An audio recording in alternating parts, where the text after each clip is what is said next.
Hello there, guys. It's me, Brian Cockerill, on the Taxman Show. I've got a fantastic guest today, Roy Shaw's daughter, Chettina. Chettina, welcome to the show. It's Chettina, Brian. Chettina. Chettina, sorry, yeah. It's right, I'll forgive you. I'll tell you what, Brian, call me Tina. That's easier, yeah? Well, Tina, can I just ask you about your dad, what he was like? What he was like? Yeah, what was he like? Well, he was very unique. Right. I've never met anybody like him. 100% man. Hasn't got a feminine side. I know most men have. My dad didn't have one. He was loyal. He was trustworthy. I loved him so much. I still love him. I think about him and I talk to him every day. I know I sound crazy, but he was a very good man, and you will never meet another man like him. They broke the mold. Right. And I'm very proud to say I'm his daughter. Right.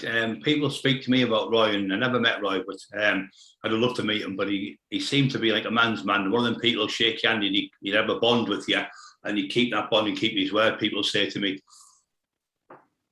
Oh, he was. You could trust him. You could trust him with anything, and he had an ability.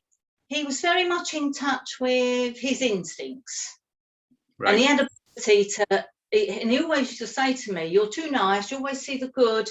He used to get a gut instinct about someone, and I used to think, "No, they're nice." He was always spot on, always.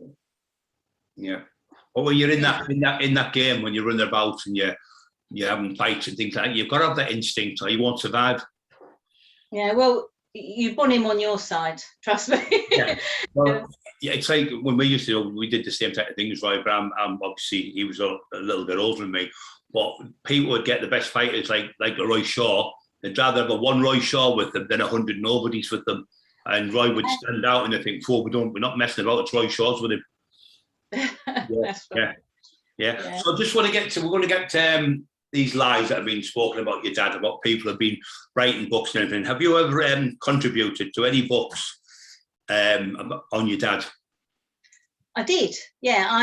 I did a tribute to my dad for young Joe Pyle. He's brought out a book called Unlicensed. Right. And I was more than happy to do it. I thought it was very courteous of him to ask me to be involved. He asked me through a mutual friend, Wendy, and I read the book. And Joe Pyle, he was friends with Dad and Lenny McLean, so I was a bit dubious at what I was going to be reading, because if it was me, it's easy. I'm Team Dad all the way. But I was amazed. I mean, the guy should write books for a living. You know, he was really fair. He was really respectful. Nice. And I'm telling you now, Brian, if you said to my dad, listen, you know, when you're dead, I'm going to write a book and make money on you, he'd go, good luck, son, fair play. So if you're going to write stuff about my dad, keep it respectful, keep it true. There's a story in the Joe book. He says that Lenny McLean, I can't remember the setup, but he was in the ring and he had marks on his back and he's going, yeah, that's where I got shot so-and-so, that's where I got stabbed so-and-so. Anyway, my dad's walked past and said, how comes they're all in your back? What, was you running away?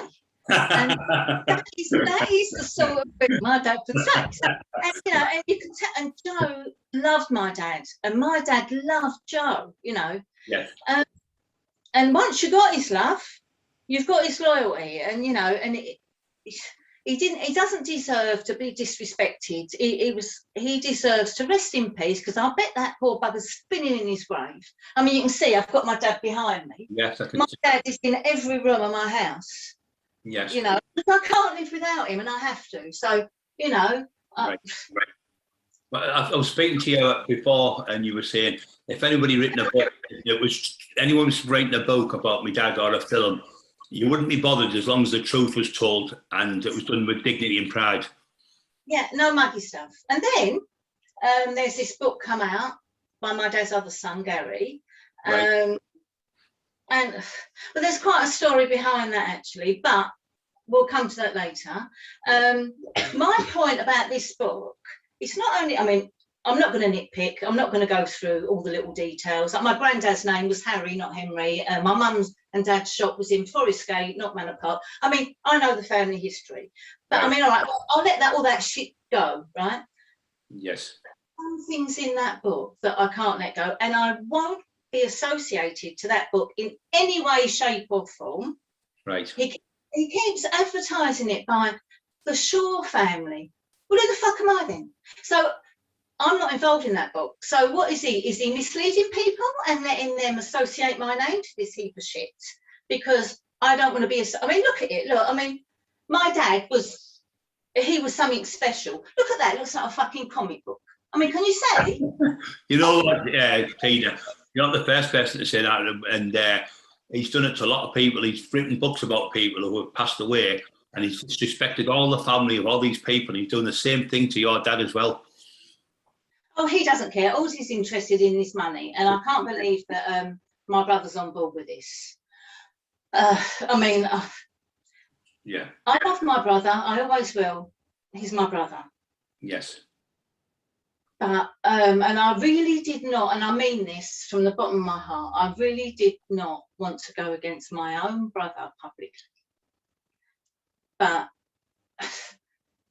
you put me in a corner, and I haven't got a choice. I can't. The thing is, Brian, my dad's got, I know it sounds crazy, but he has got a huge fan base. Huge.